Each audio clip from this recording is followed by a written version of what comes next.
rapporteur, je vous donne la parole. Merci, Monsieur le Président. Je suis honorée d'être présente parmi vous. Alors, cette communication est intitulée « Aux origines de la ville de Fès, les fouilles de sauvetage de la Qarawin ». Elle est préparée en collaboration avec le professeur Ahmed Salah Taheri, qui n'a pas pu malheureusement être parmi nous pour des raisons personnelles, parce qu'il a perdu malheureusement sa mère. Donc, notre intervention présente un cas très parlant des terrains archéologiques dans les Médinas. Il s'agit d'une célèbre mosquée historique dont le noyau remonte au IXe siècle. Au niveau des élévations, elle conserve les traces de la majorité des dynasties régnant jadis au Maroc. En revanche, les interventions de sauvetage ont mis au jour une stratigraphie plus ancienne et ont contribué à la compréhension de l'histoire de la mosquée Al-Qarawin, à l'histoire aussi de Fès en général. Dans cette intervention, nous voudrions exposer un exemple d'intervention urgente au sein de la ville de Fès et dans un monument vivant qui continue à jouer le même rôle depuis sa création, illustrant la valeur ajoutée de l'archéologie de sauvetage, mais aussi des épreuves et les limites qu'elle rencontre au Maroc et jusqu'à présent. La Qarawin est une mine de découverte archéologique. En réalité, la Qarawin est un lieu de découverte archéologique, surtout fortuite et successive. Durant les années 50, pendant les travaux de restauration de la mosquée Al-Qarawin, Henri Terrasse, quand il était directeur de l'Institut des hautes études marocaines, a fait une découverte exceptionnelle ou une série de découvertes exceptionnelles quand il se déplaçait pour contrôler les travaux du chantier. Donc, il a fait une découverte exceptionnelle très connue, celle d'une inscription sur un linteau de cèdre qui était encastré au mihrab de la mosquée avant l'agrandissement almoravide, c'est-à-dire l'agrandissement zénith. Elle est connue sous le nom poutre de Daoud, fils d'Idriss II, ainsi que d'autres découvertes dans les célèbres plâtres sculptés d'époque almoravide, camouflés juste avant l'arrivée des Almohades.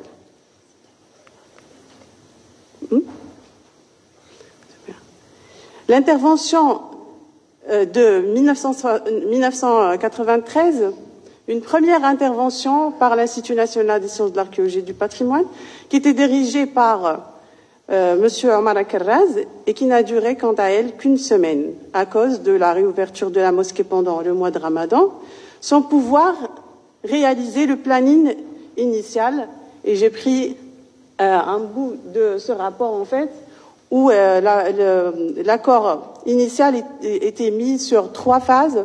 Par contre, l'intervention s'est arrêtée rapidement, dès la première semaine.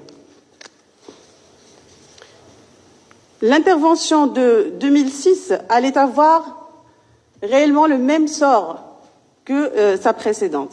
Après le désistement du ministère de la Culture de la prise en charge de la mission, cette fois-ci, l'équipe des archéologues n'ont pas pu tourner le dos aux enduits peints découverts lors du premier diagnostic.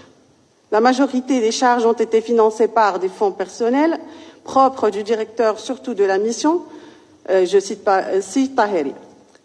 Cette opération de sauvetage a duré plus de 2 mois sur une superficie d'environ 300 mètres carrés. En effet, l'étude des états d'agrandissement historique de la mosquée ont été déjà réalisés par Henri Terrasse, donc ce n'était pas la nouveauté de cette intervention. Cependant, les fouilles de 2006 ont révélé des résultats exceptionnels, des traces d'une occupation beaucoup plus ancienne. Alors, je suis allée vite. En tout cas, le numéro 5 et le puits. Donc, c'est les traces qui sont antérieures à la mise en place du noyau de la mosquée sous les Idrissides.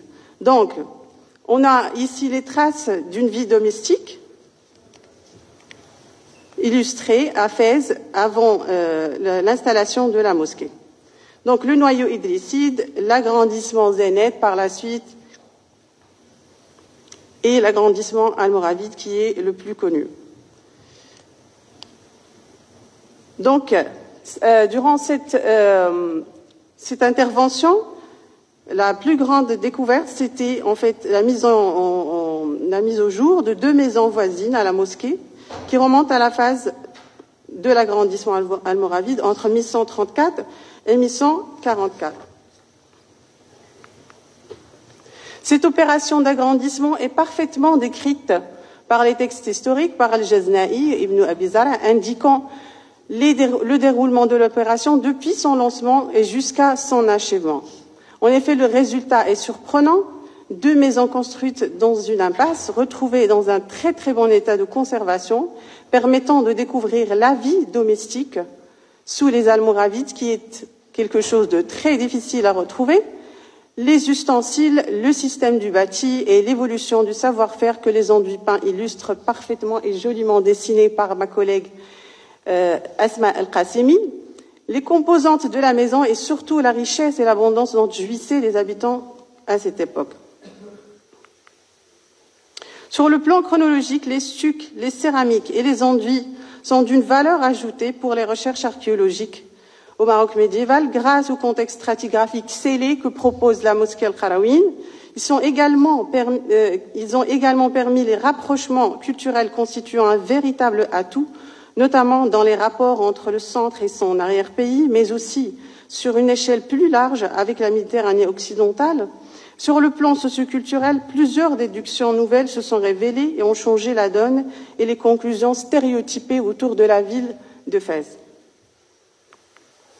Il faut souligner que la volonté et les efforts déployés pour compléter cette exploration archéologique par un travail de post-fouille qui était beaucoup plus long que les fouilles des 2 mois, donc qui ont donné naissance à 5 études. Et aujourd'hui, tous les artefacts archéologiques issus de la Qarawiyyin sont étudiés et publiés sous forme de mémoire de licence, master et thèse. Et je cite ici les premiers travaux sur la céramique du Haut Moyen-Âge, faits par Kawthar Beljani, et moi-même sur la période almoravide, le travail sur les enduits peints et les stucs par Asma Qasimi, et plusieurs articles et communications. Et donc, je pense, une monographie est en cours de préparation. La Qarawiyyin présente un exemple concret de résistance aux défis majeurs de l'archéologie de sauvetage, baignant encore dans une ambiguïté juridique qui dépend de la réactivité du maître d'ouvrage, avec les multiples intervenants dans les chantiers de restauration en général. Dans un second plan, les moyens humains déployés étaient très réduits, avec une équipe qui ne dépasse pas 4 archéologues pour couvrir une superficie importante de 300 mètres carrés. Quant aux moyens financiers, cette intervention, comme je l'ai indiqué plus haut, a été financée en grande partie par les archéologues eux-mêmes, et spécialement le directeur de la mission, après le désistement financier du ministère de tutelle, car l'archéologie de sauvetage n'a pas un budget spécial. Nous sommes conscients de l'amplitude de ces types d'interventions urgentes que la méthodologie de la fouille programmée continue à influencer, majoritairement avec un rythme assez long et des outils qu'il faudrait améliorer. Cependant, cette fouille de sauvetage menée à la Qarawiyyin en 2006 se distingue par la minutie de sa documentation graphique, la numérisation de la documentation et la richesse des textes descriptifs.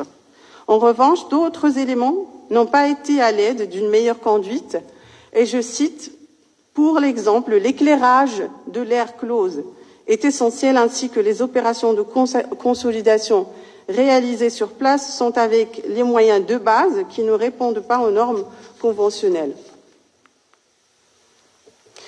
La destinée des maisons et des restes de structures archéologiques in situ ont été enterrés et remblayés à la fin de cette intervention urgente, alors qu'elle pourrait faire objet d'un site visitable à partir du côté est de la mosquée, représentant les phases très très rares et des restes emblématiques du Maroc médiéval, profitant ainsi de la dynamique du tourisme culturel à Fès. Pour conclure, nous pensons qu'à partir de ce que nous venons de présenter, il est indispensable de considérer que La gestion de tous les sites et monuments historiques nécessite en urgence une prise de conscience d'abord de l'importance des fouilles préventives et non seulement des fouilles de sauvetage. Même au cours des travaux, un accompagnement des archéologues est indispensable.